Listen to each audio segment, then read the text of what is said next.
क्या कर रहे सब बढ़िया हो। तो गाइस बार कहीं बताऊँ थाने में कि नसीब बाबा एड़ा चाले कहीं बताऊँ कि समझ में ही नहीं आवे। मतलब कदी की होतो ही रहे।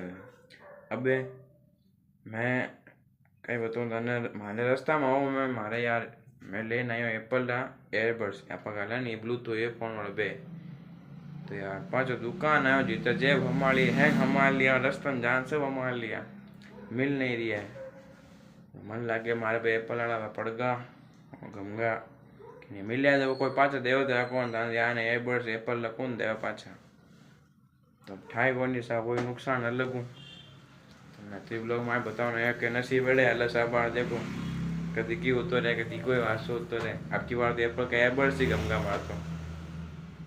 बस ये लोग मैं कहूँ आया तो मैं कि यार एड़ा हले अबा नसीब वो टाइम हले खराब अबा ठाई कोनी के हो रही हो ठाई नहीं। तो ठीक है लोग मैं तो बताना आया तो कि यार मैं वो बता दो यार मन की बात और किंग क्या यूट्यूब फैमिली ने किया वहाँ।